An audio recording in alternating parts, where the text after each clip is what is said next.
हर हर महादेव। आज की वीडियो में हम बात करेंगे एक ऐसे शिवा भक्त की जो कि एक साधु बाबा थे और वह साधु बाबा जी चलते चलते गायब हो जाया करते थे।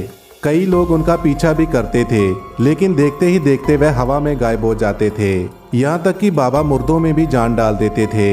आप सुनकर विश्वास नहीं करोगे लेकिन उनके शरीर पर बंदूक की गोलियां भी बेअसर हो जाती थी और खून की एक बूंद तक नहीं निकलती थी।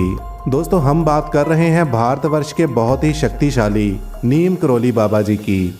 उत्तराखंड के कैंची धाम नैनीताल में नीम करोली बाबा पहली बार आए थे और 1964 में उन्होंने यहाँ पर एक आश्रम का निर्माण भी करवाया था। बाबा नीम करोली जी सिर्फ भारत में ही नहीं बल्कि विदेशों में भी अपने चमत्कारों के कारण जाने जाते हैं। कहते हैं कि बाबा में दिव्य शक्तियां थी और वह अचानक से ही अपने भक्तों के बीच प्रकट हो जाते थे। कुछ लोग उनका पीछा भी करते थे लेकिन बाबा उनकी आंखों के सामने ही वहां से धुआं हो जाते थे। कहते हैं कि एक बार भंडारे में देसी घी की कमी आ गई और बाबा ने कहा कि नीचे बहती नदी से पानी ले आओ, और जब घी की जगह पर पानी का इस्तेमाल किया गया तो गर्म होते ही वह पानी घी में बदल गया।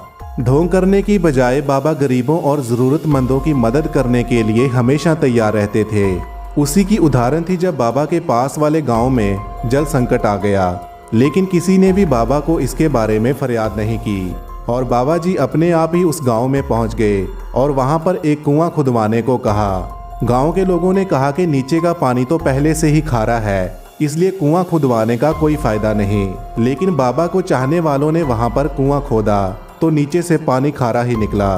बाबा ने थोड़ी सी चीनी हाथ में लेकर उस कुएं में डाली तो पानी मीठा हो गया और आज भी उस कुएं का पानी मीठा है, जबकि आसपास के सभी कुएं सूख चुके हैं या फिर उनका पानी पीने के लायक नहीं है। और अब बात करते हैं उस घटना की जब बाबा पर हजारों गोलियां चली लेकिन उनके शरीर से एक भी बूंद खून की नहीं निकली। यह बात उस समय की है जब बाबा अपनी किसी यात्रा पर जा रहे थे और रास्ते में वह एक घर के पास रुके। उस घर में एक बूढ़े पति पत्नी रहते थे और उस समय वह दोनों ही सो रहे थे। बाबा ने जाकर उनका दरवाज़ा खटखटाया और इतनी रात को जब उस बूढ़े पति पत्नी ने बाबा को अपने दरवाजे पर देखा तो वह हैरान हो गए। बाबा ने कहा कि आज रात मैं आपके घर में ही गुजार लूँगा। बूढ़े पति पत्नी बहुत खुश हुए कि आज रात बाबा उनके घर में ही रहेंगे। बाबा ने उनसे कंबल मांगा और कंबल को ओढ़कर सो गए। लेकिन उस पूरी रात में वह पति पत्नी नहीं सो पाए क्योंकि सारी रात बाबा को रुलाते रहे। वह दोनों बहुत परेशान थे लेकिन वह बाबा को पूछ भी नहीं सकते थे कि उनको क्या हो रहा है।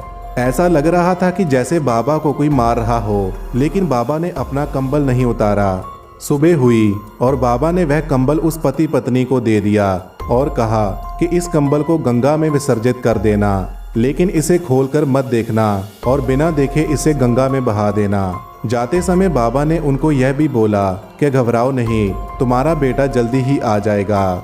अपने बेटे की यह बात बाबा के मुंह से सुनकर वह पति पत्नी बहुत हैरान हो गए कि बाबा ने ऐसा क्यों कहा होगा। उसके बाद उस पति पत्नी ने वही किया जो बाबा ने उनको कहा था। लेकिन जब कंबल को वह गंगा में विसर्जित करने के लिए लेकर जा रहे थे तो उनको ऐसा लग रहा था कि जैसे कंबल के अंदर लोहे की बहुत सारी चीजें हैं। लेकिन ऐसा कैसे हो सकता था क्योंकि रात को उन्होंने बाबा को खाली कंबल ही दिया था। बाबा के कहने के अनुसार उन्होंने कंबल को बिना खोलकर देखे गंगा में विसर्जित कर दिया।